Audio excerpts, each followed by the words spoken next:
Like, Yes. if you ask the average person, did you study a foreign language in school? Most people, oh yeah, high school, college, speak it. They don't. But if you turn around and you said, okay, what if you want to learn Italian? And I just took you to Rome and dumped you off for 6 weeks. Yeah. With no teacher, you're going to come back 6 weeks later speaking, Italian. Yeah. So it's immersion. Mm-hmm. And if you want to master something, I think that's the thing most people don't do. Yes. They read a little bit, they listen a little bit, they dip in and out. They don't go day and night and day in total immersion in something that transforms them and also something that makes them push through their fears. Yes. Because in the end, that's the only thing that stops you. Everybody's got a story. I didn't know this person. But again, none of this happens if you don't have enough energy. Yes. Because your brain will just go, oh man, I've tried everything. Yeah, you walk yourself out of it. Give up. And I love, the thing I love about immersion in events or retreats is that you actually build friendships. Community for sure. The community of that accountability of we're doing this together, we're growing together, we're building together, that there are people who think like me and look like me. I'm intrigued, Tony, at this stage in your life, what do you look for in a friend?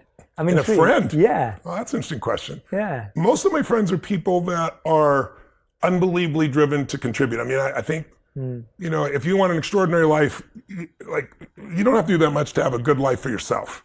So it's like most of us, if you find something you care about more than yourself, and I know you know what I'm talking about, Jay, and you want to serve something, like you and I both, I think, see what we do as a calling. It's not a work per se, because what they're looking for is soft plaques. Soft plaques can break off, and it's called the widowmaker. Give you a heart attack or a stroke.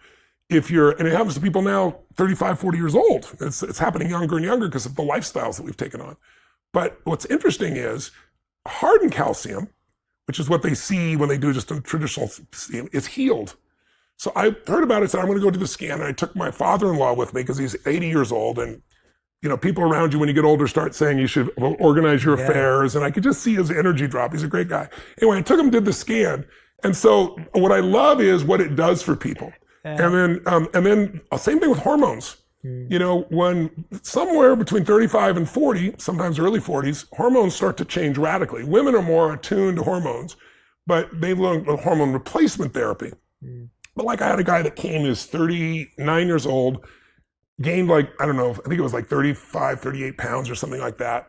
Really working out hard, making no progress, lost his sense of drive. And we said, well, have you looked at your hormones? He goes, yeah, my doc looked at my hormones are fine. Well, we look at the blood test and his hormones, his testosterone was 160. Most men don't feel alive unless they have 700 to 800, some as much as 1,000. So he doesn't need replacement technically to be alive. But to have his body functioning at ideal was missing. So all he did was small amount of testosterone, total transformation, loses weight, got his drive, got his libido back, got everything else back. So there's some little things you can do. There's metal tests. I had a really bad hit with mercury because I was a vegan. Then I felt like I needed some other form of protein, so I started eating fish. And all I had was salad and fish. But I had tuna and swordfish were my favorites.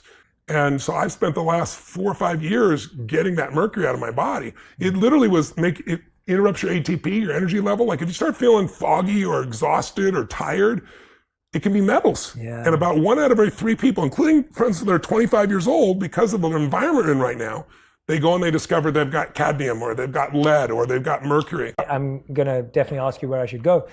But I went and did a basic vitamin D test, right? I've been doing these since I was a kid. Yeah.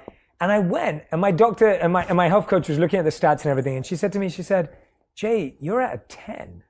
Wow. The average is 60 and 100 is good. That's she right. goes, I don't know how you get out of bed in the morning. Yeah. And that affects your hormones, by the way. Correct. D3 affects your hormones. Yeah, and I was like, I get out of bed just fine. Yeah. And she couldn't believe that I was... You can overcome a lot with your psychology. Correct. Right? I was doing the same thing with mercury in my body. Correct. But I was thinking, imagine if my body was there too. Just imagine what would be possible. Yeah. And I think that's why I love what you've done with this book, Life Force, because that's what it's placing emphasis on. Yeah. It's like, go get tested. Go check it out. I love how you use the language of coaches, not commanders. Yes. Right? Like you're not saying to anyone, this is exactly what to do and this is how to do it. Right? I mean, that's the kind of tools that are available. Wow. If you've got someone's got osteoarthritis, and even kids 35, 40 years old, they're athletes, can create some real challenges in their body there.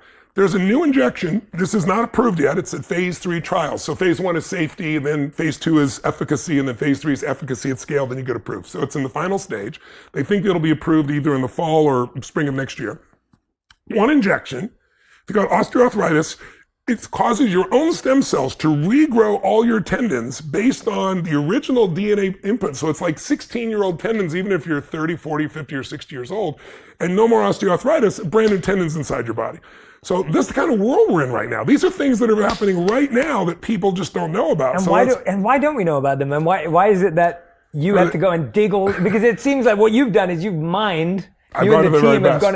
And then I went and said, I want to learn the best of everything. And I learned it was much more than stem cells. It's this, just like you see technology doubling in power every 18 months and having a cost, we are code now. So most people have heard of CRISPR. I mean, we're literally curing diseases that would never have been cured in history before.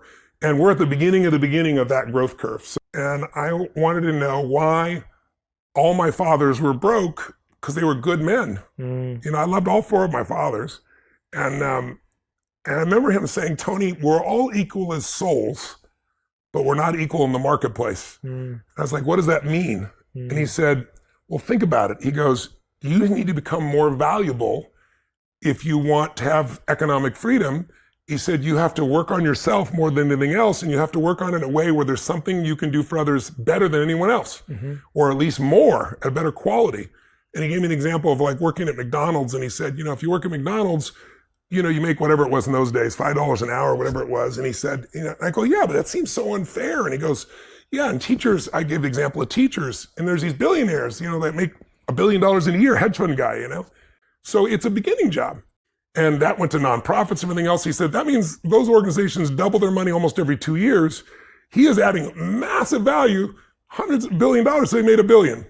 He goes, this person is doing a job that anyone can learn in 20 minutes or half a day.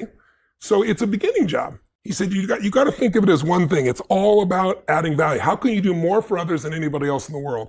And that stuck with me. I mean, I was just like, I decided I wanted to do more for others than anybody in the world. In order to do that, I had to have certain skills, and I went after those skills, and I still do. Like, it's a never ending thing. If you think you're a master, you're full of it, right? Yeah. So I think that's probably some of the best advice I've received, at least on life and business and direction, and it affected my mission.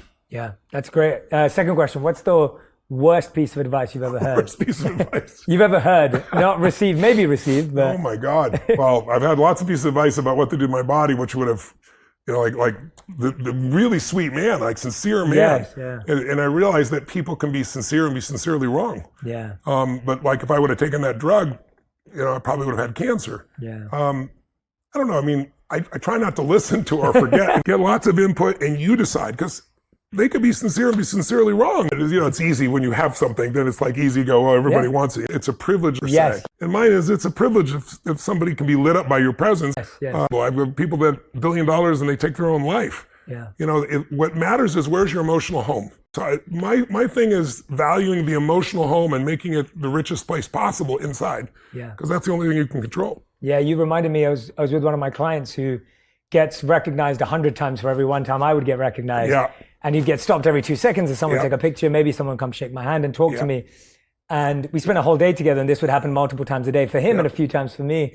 And he said something really beautiful with me that mirrors what you just said now. He said to me, he said, Jay, the difference between me getting stopped and you getting stopped is they stop me for who I play in the movies, because they stop you for who you are. That's right. And that's what I feel with you. It's like what you were saying there. It's like, that is a privilege and an honor. Total privilege. And humbles me, because it's the idea of, like, that person, he's like, they don't even know who I am. If I discover 20 to 40 is this massive growth period in your life. And if you grow during that time, 40 to 60 is really a reaping time, right? It's like the fall and the autumn, and things come together and things go great. And then from 60 to 80 and maybe 80 on, if you have an extended winter, that's the winter time where now you get to be kind of an elder. So everyone is going to hit winter if they live long enough. Meaning some people experience winter in that 0 to 20 stage. Some people 20 to 40. When you experience it, shapes your life a lot. So in America, the generation we call the greatest generation is the generation of World War II. And they were not respected as young people. I bring this up because millennials, you know, older people very often look at millennials and go, oh, they're snowflakes, they can't handle anything. And some are. In every generation, there are people like that. But the generation that was born, let's say in 1910,